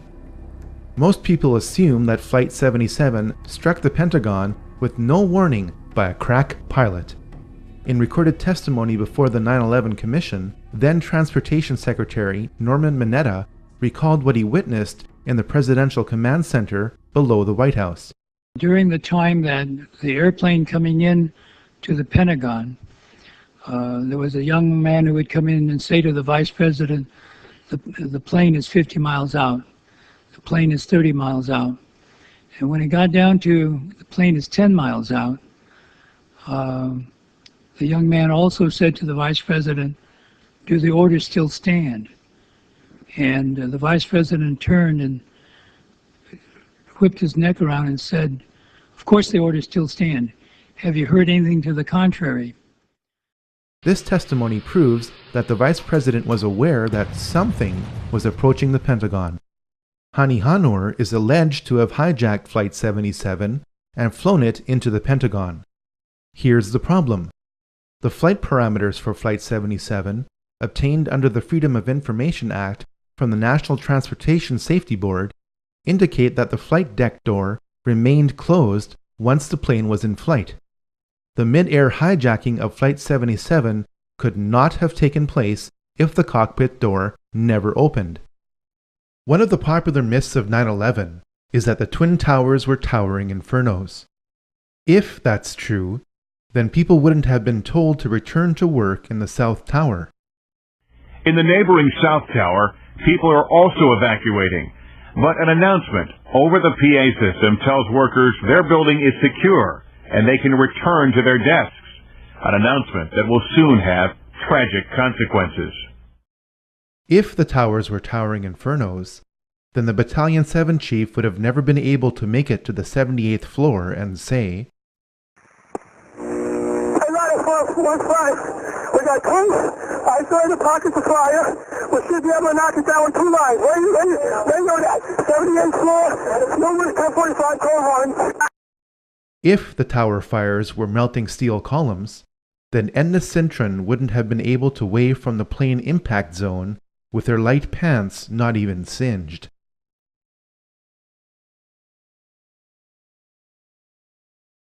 The collapse of Building 7 forces us to consider other possibilities for the collapse of the Twin Towers. Here's the problem. Building 7 was not hit by a plane and not splashed with burning jet fuel, yet at 5:20 p.m. on September 11th, Building 7 fell exactly like the Twin Towers did. For the third time today, it's reminiscent of those pictures we've all seen too much on television before, when a building was deliberately destroyed by well-placed dynamite to knock it down. The most logical explanation for the building collapses on September 11th is the most outrageous: through the use of explosives. All explosives leave residues. A 2009 peer-reviewed scientific paper has been published in the Open Chemical Physics Journal proving that explosive residues of specialized thermite, which could only have been made in advanced military labs, were found in preserved dust samples from the remains of the buildings. Jet fuel is premium-grade kerosene which cannot melt steel. Thermite is a mixture of iron oxide and aluminum. When ignited, it burns at over 2,500 degrees Celsius to instantly liquefy steel. There is plenty of evidence that thermite was used on that day and that it kept reacting for weeks after the buildings collapsed. You'd get down below and you'd see molten steel running down the channel rails, like you're in a foundry. Yeah, like lava. Like lava. A volcano. In addition to thermite, 2 other types of explosives were used to level 3 buildings on 9/11. The job of the shape charge is to cut steel H-beams. The way we do this is by cutting the beam at an angle, which, through a series of beams cut at the same angle, will tend to make the building shift over and walk. Shape charges were used to slice through posts at an angle, not straight across, for a reason. The 4-1 should have taken a couple of companies that they were leaving back. Go against another. You want to call your mother or something? You got to get back to We made it outside. We made it about a block. We made it at least 2 blocks, and we started running. Floor by floor, it started popping out. It was if they had detonated. Yeah, as if they were planned to take down a building. Boom, boom, boom, boom, boom, boom, boom, boom.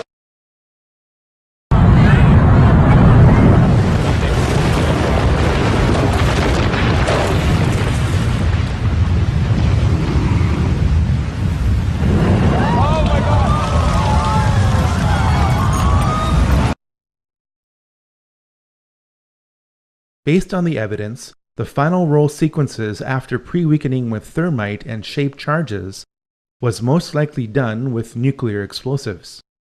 Don't think of Hiroshima. If the United States Army was loading nuclear shells by hand into howitzers 50 years ago, what do you think is available in the 21st century? The evidence for the use of nuclear explosives on 9/11 is substantial. A government report tried to spin the appearance of the radioactive isotope tritium at ground zero in concentrations dozens of times higher than the surrounding area. Hundreds of cars at ground zero burst into flames from the inside out. This is explained with the characteristic electromagnetic pulse of nuclear explosions overloading the vehicle's electronics, causing the vehicles to ignite. It would be foolish to conclude that aviation-grade kerosene would cause this kind of selective damage while leaving truckloads of loose paper around the site untouched. Toxic fumes produced by fires from the continuously reacting thermite and radiation from the final roll sequences explain why 7 out of 10 people with significant exposure to ground zero are dying from a host of illnesses. If explosives were used to destroy buildings on 9/11, they would have had to be placed in the buildings. This is made easier when there was an unprecedented power down in the World Trade Center complex for alleged electronic upgrades on the weekend before September 11, 2001. Is it just a coincidence that the president's brother, Marvin Bush, was on the board of directors for the firm providing security at the World Trade Center? Is it also a coincidence that the firm's contract with the World Trade Center ended on September 10, 2001?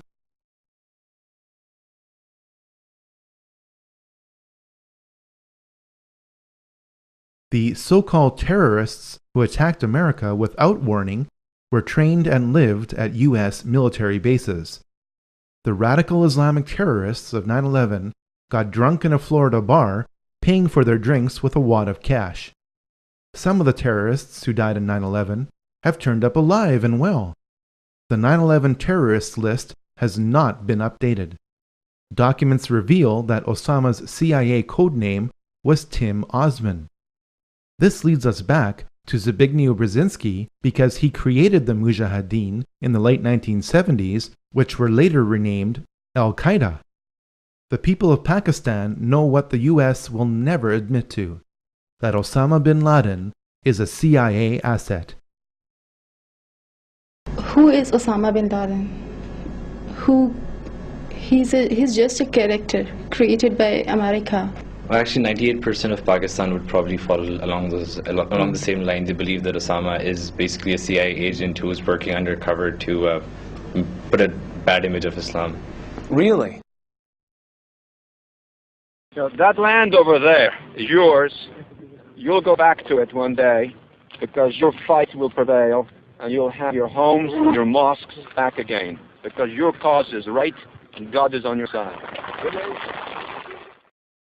This is assuming that Osama is still alive and that the conveniently timed release of new Osama recordings aren't faked.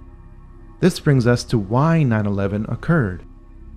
James R. Bath met George W. Bush during their time at the Texas Air National Guard. Both were kicked out for being AWOL.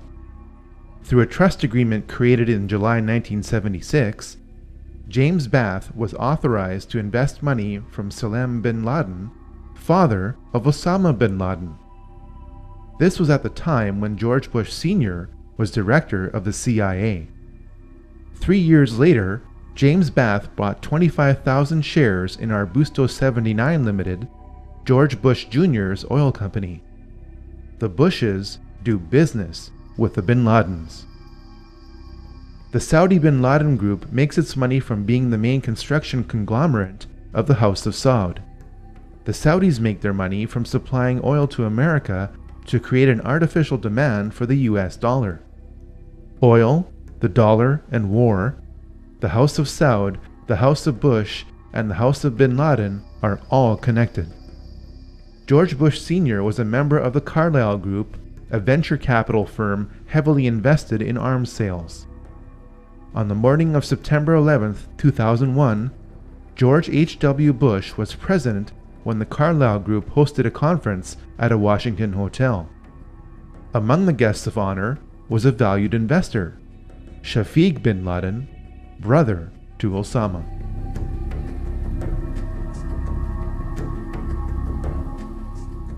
Operation Northwoods is the name of a top-secret report produced in 1962 by the highest-ranking military officer in the United States.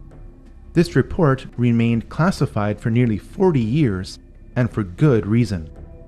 It suggested that the United States military should attack America under a system of pretexts. The attack would then be blamed on Cuba as an excuse to invade Cuba. The details of this report are staggering. Items inside a military base could be blown up and burnt. A ship at harbor could be sabotaged by starting large fires with naphthalene. Funerals for mock victims could be conducted. A modified military plane could be substituted for a civilian plane and loaded with passengers under carefully prepared aliases. The military aircraft would then be converted to a drone. The United States military planned to attack America in 1962 using remote-controlled aircraft to justify invading Cuba. Fast forward to 9/11. Because the cockpit door of Flight 77 never opened in flight, this is exactly what happened on 9/11. Now you can never say they'd never think of that. They thought of that in 1962. They thought about it again in 2001. The Project for a New American Century is a neoconservative think tank. Some of its members are the most powerful people in the United States. In a report dated September 2000, 1 year before 9/11, this group wanted to turn the United States military into a vehicle of global domination. You may doubt this interpretation until you turn to page 60. Here, we read that advanced forms of biological warfare that can target specific genotypes may transform biological warfare from the realm of terror to a politically useful tool. This report noted that this transformation would trouble American allies and would take a long time, absent a catastrophic and catalyzing event like a new Pearl Harbor. The goal of the war on terror is to make loads of money and to accelerate the next great dialectical war. Insurgents keep being captured, but some of them turn out to be MI5 agents. Over 160,000 soldiers and 180,000 civilians and mercenaries are being used to fight 100 Al-Qaeda soldiers. Members of Al-Qaeda are being trained at US military bases. Opium is flowing from Afghanistan. The lies are so thick that bricks of cash are being given out to soldiers to keep them quiet. The Illuminati do not want peace. They want more wars. I met Rockefeller through a female attorney I knew, and I met him and I liked him, and he was a very, very smart man. He's the one who told me 11 months before 9/11 ever happened that there was going to be an event. Never told me what the event was going to be, but there was going to be an event, and out of that event, we were going to invade Afghanistan to run pipelines from the Caspian Sea. We were going to invade Iraq, to take over the oil fields, establish a base in the Middle East, and make it all part of the New World Order. And sure enough, later, 9/11 happened, and I remember he was telling me how how you're going to see soldiers looking in caves for people in Afghanistan and Pakistan and all these places.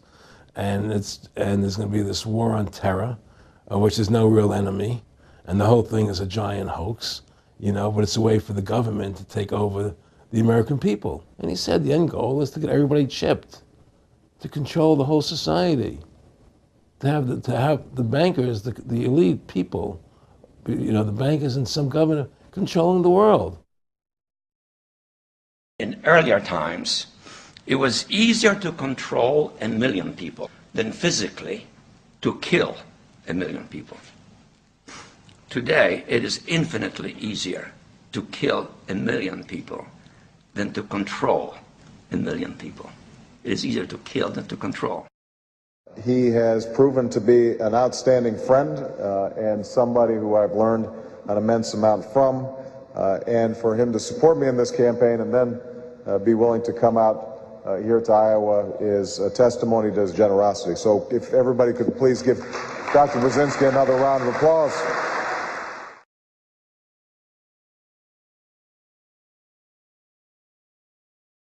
So far, we have learned that over 5,000 years of ancient mystery religions have filtered themselves into Illuminized Freemasonry by the mid to late 1700s.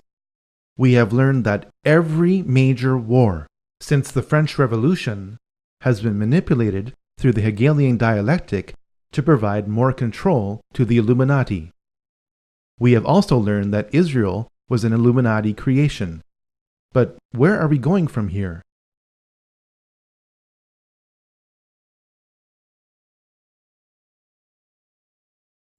In September 1973, the Club of Rome issued a report entitled Regionalized and Adaptive Model of the Global World System. It proposed dividing the world into 10 kingdoms. Yes, it actually used the phrase 10 kingdoms. While the boundaries of these 10 kingdoms are subject to change, it is their proposal that is the point. Since that proposal in 1973, the world is being divided into 10 kingdoms. It started with the European Union. It is continuing with the African Union. It is now here with the North American Union, or NAU. Our elected political leaders in North America deny the existence of the NAU, calling it a conspiracy theory. They do so while the Queen's representative in my province of Manitoba lays out its infrastructure. Can you say today that this is not a prelude to a North American Union similar to a European Union? Are there plans to build some kind of superhighway connecting all three countries? And do you believe all of these theories about a possible erosion of national identity stem from a lack of transparency from this partnership? A couple of my opposition leaders have speculated on massive water diversions and superhighways to the continent, maybe interplanetary, I'm not sure as well. Manitoba is also taking a major role in the development of a mid-continent trade corridor, connecting our northern port of Churchill with trade markets throughout the central U.S. and Mexico. I'm amused by some of the speculation, some of the old, you call them political scare tactics. If you've been in politics as long as I have, you get used to that kind of technique where you lay out a conspiracy and then force people to try to prove it doesn't exist. That's just the way some people operate. An alliance has been built with business leaders and state and city governments spanning the entire length of the corridor. When fully developed, the trade route will incorporate an inland port in Winnipeg with pre-clearance for international shipping. I'm amused by the difference between what actually takes place in the meetings and what some are trying to say takes place. It's quite comical, actually, when you realize the difference between reality and what some people are talking on TV about. And we cannot be effective at major economic matters any longer unless we work with our other economic partners around the world and work with them closely and intimately. That is essential. I know some people don't like it. It's a loss of national sovereignty, but it is a simple reality.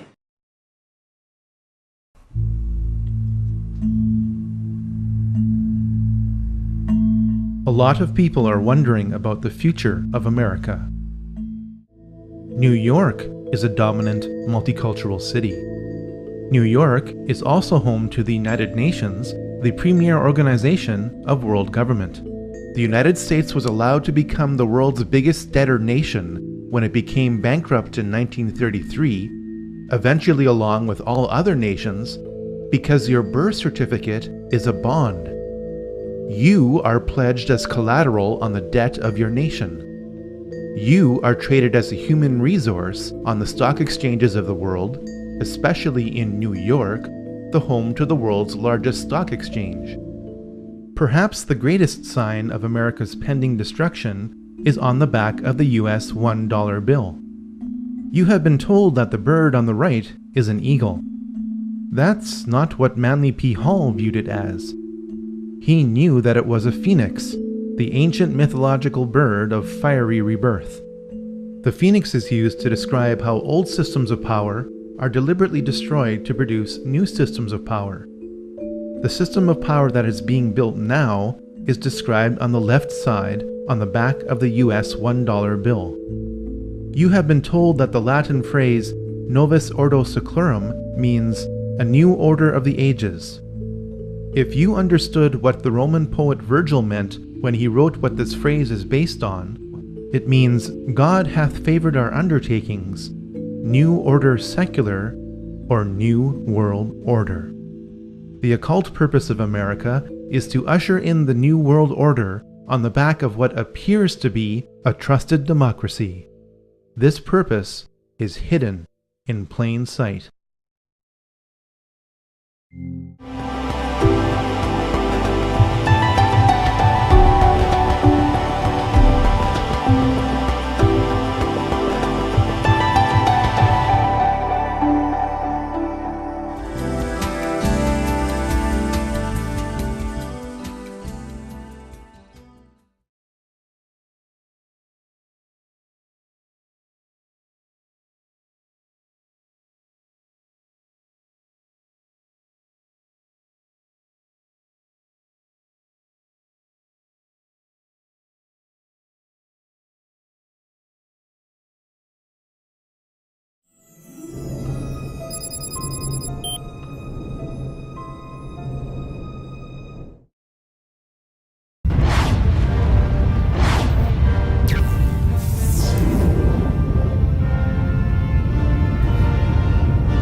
burned alive in Paris as punishment for conspiracy and Satan worship. The order was destroyed when the Grand Master of the Knights Templar, Jacques de Molay, was burned at the stake on March 18, 1314. Many of the Knights Templar fled to Scotland, Portugal, and to the island of Malta. Some of today's well-connected youth are still initiated into a secret society based on the Knights Templar, known as the Order of de Molay.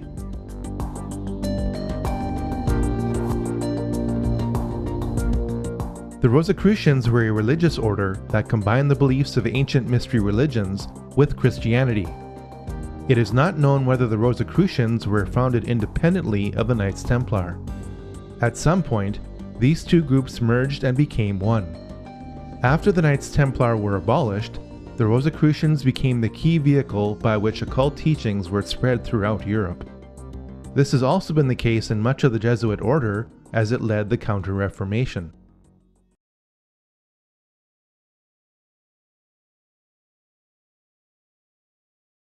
Freemasonry started when the Rosicrucians merged with the stonemason guilds of Europe. From the 1640s onwards, as the construction of grand cathedrals declined, Masons concentrated less on stonework and more on occult teachings. By 1717, the world's first Grand Lodge of Freemasonry was established in London. Freemasons were initially viewed positively by the public for doing good works, and the number of lodges grew rapidly throughout Europe. The age-old satanic desire for power also grew within Freemasonry. A secret society within a secret society, made up of only the highest levels of Freemasons, fathered a ruthless philosophy that is affecting us to this day. On May 1st, 1776, the Order of the Illuminati was born.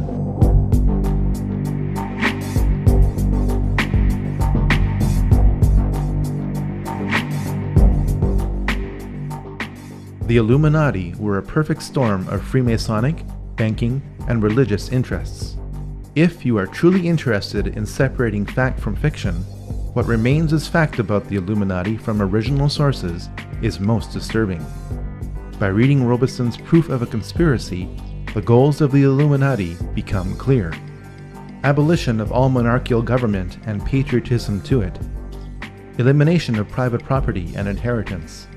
Destruction of the traditional family, and eradication of all religion. The Illuminati were an extreme sect of Freemasonry. The effects of these institutions cannot be overemphasized. Over 5,000 years of occult history have been focused into Freemasonry and the Illuminati. Around 250 years of occult practices have flowed from them. The modern financial system was created by a family which had connections to the Illuminati. The goals of communism are identical to the goals of the Illuminati.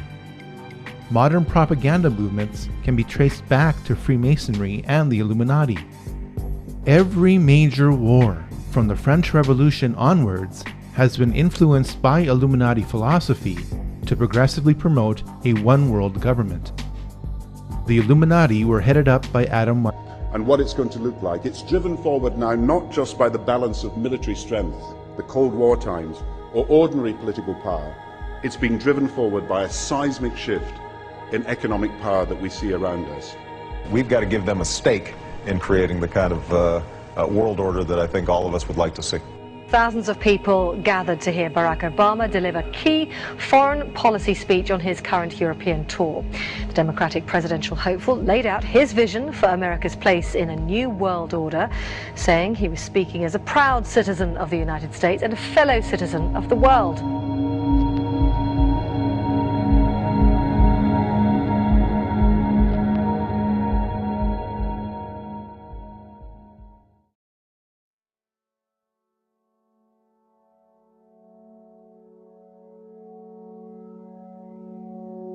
This film is unique in that it systematically studies the origins, activities, and destiny of evil.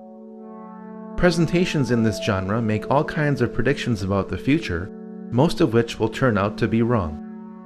Instead of dwelling on the future, I'm going to survey the past. The New World Order is like a rope.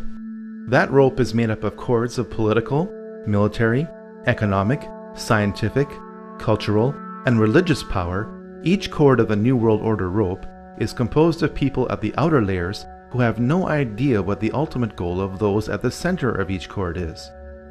As people work their way to the center of each cord, the ultimate goal of those associated with the New World Order becomes clear. A one-world government, a one-world economy, a one-world military, a one-world society, and a one-world religion, all enforced with absolute control under a single world ruler. This goal is not democratic. In fact, most people will not want this goal to be pursued because it limits their freedom. In spite of popular resistance, this goal is being achieved through secrecy and progressive conditioning to make the public want this goal. There is plenty of evidence that this goal exists. Pat Robertson has written in a book a few years ago that we should have a world government, but only when the Messiah arrives. He wrote, literally, any attempt to achieve world order before that time must be the work of the devil. Well, join me. I'm glad to sit here at the right hand of Satan. The primary driver of the New World Order is religion. After all, people act on what they believe. Financial control is the means by which the New World Order funds its primary tool, which is warfare. We must first understand the tool of warfare before we can grasp the matrix of control being applied to us. Once we understand these systems of control, we can then understand the belief systems of those who are controlling us. All this knowledge is necessary to form strategies of resistance to what you are probably not even aware of. But how did this mindset, control system, and tool of warfare get created?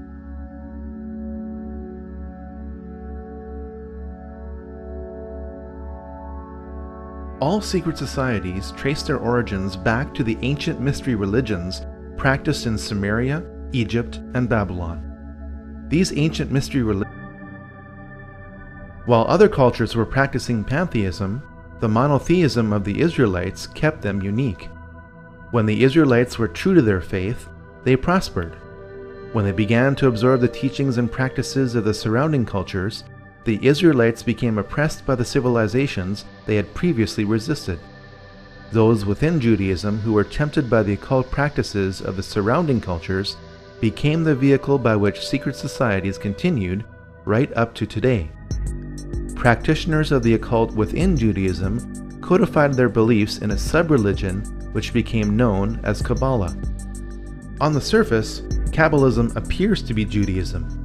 In reality, it is the exact opposite of Judaism. The Kabbalah offers an occult counter-explanation to the revelations of the Jewish prophets and the history of the Israelites.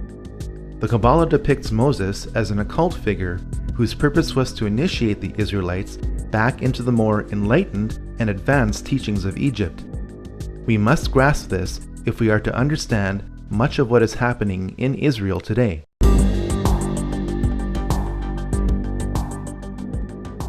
The emergence of Christianity during the height of the Roman era became a problem for the Romans. The more the Roman government tried to suppress Christianity, the more Christianity grew. Please remember that the next time somebody tries to tell you that religion is just a tool of control. Because the Roman government couldn't eliminate Christianity, it eventually decided to merge its belief system with it. The moral decline of the early church can be traced back to the time when Constantine decided to become a Christian for whatever reason. The beliefs of the Babylonians, Egyptians, Greeks, Eastern cultures, and Romans infiltrated much of Christianity as the Roman government merged with Christianity. At the heart of this infiltration was Gnosticism. Gnosticism means salvation through knowledge, while Christianity means salvation through Christ. Gnosticism has always been the primary driver of the New World Order.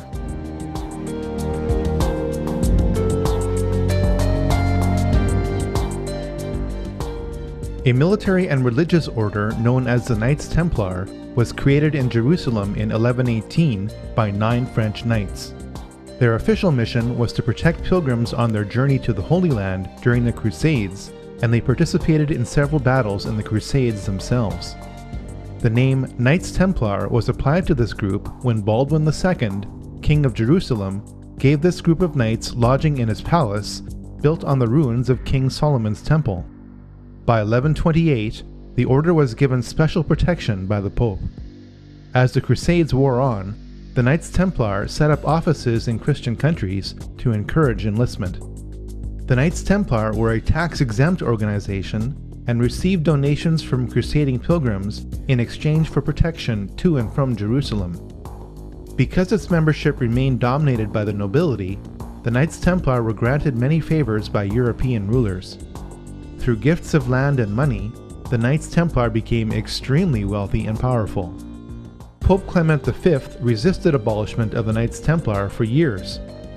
Finally, after waves of public pressure, most notably from King Philip IV of France, the Pope ordered 54 Templar religions were responsible for keeping a closed population in total subservience to a small elite, which were worshipped as gods, or as intermediaries between the masses and the gods.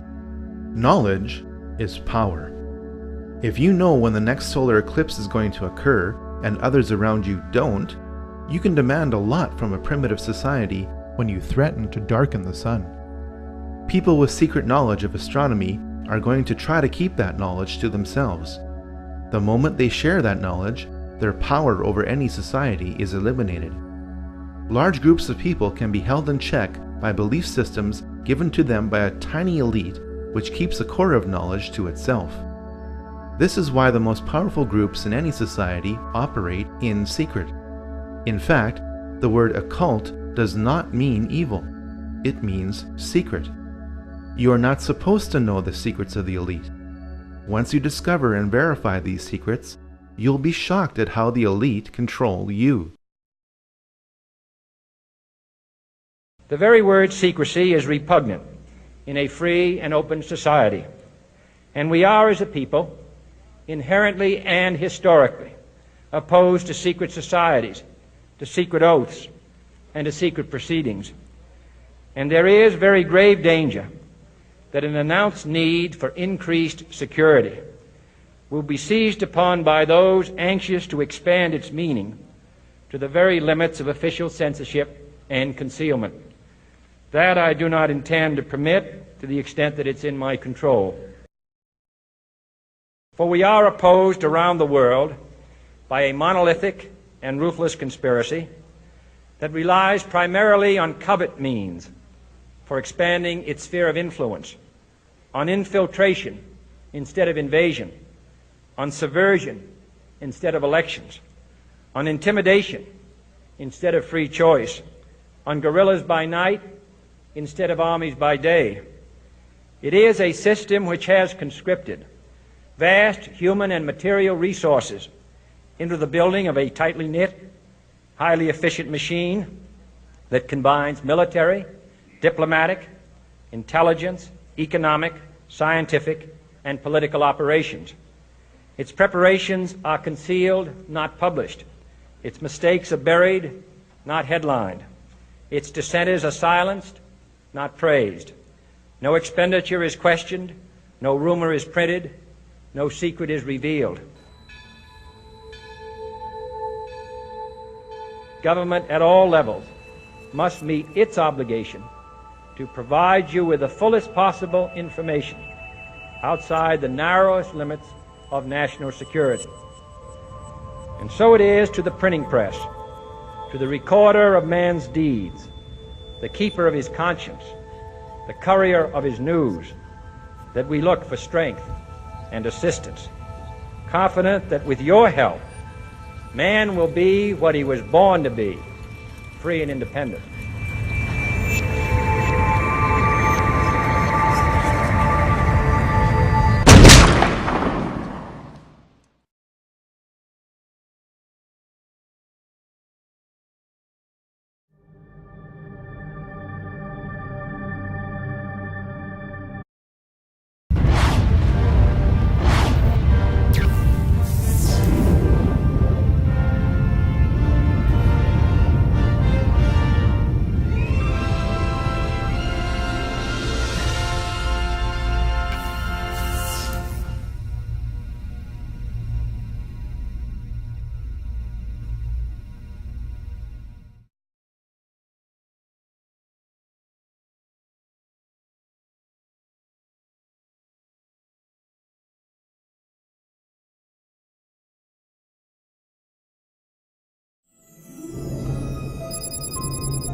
The limits of debate in this country are established before the debate even begins, and everyone else is marginalized. They're made to seem either to be communists or some sort of disloyal person. A kook, there's a word.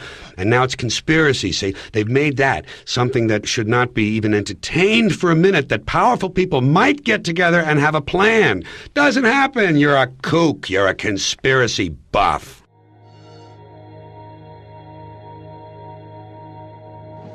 What is at stake is more than one small country. It is a big idea, a new world order. Out of these troubled times, our fifth objective, a new world order, can emerge.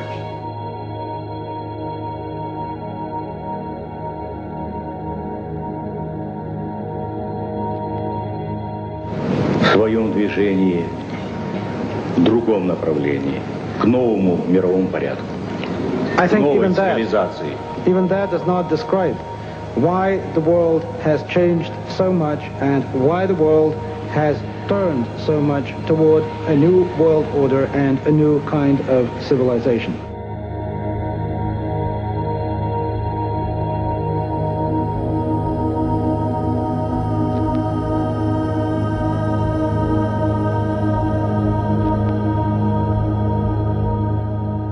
After 1989, President Bush said, and it's a phrase that I often use myself, that we needed a new world order, and instead it looks like we got a lot of disorder.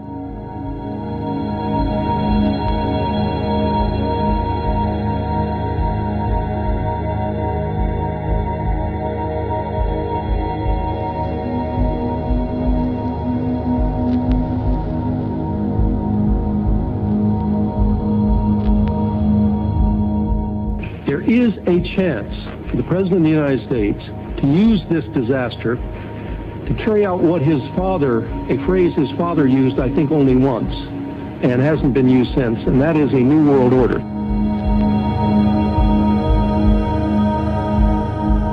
This was a stirring address, in my view, shorter than his father's speech when he announced the New World Order.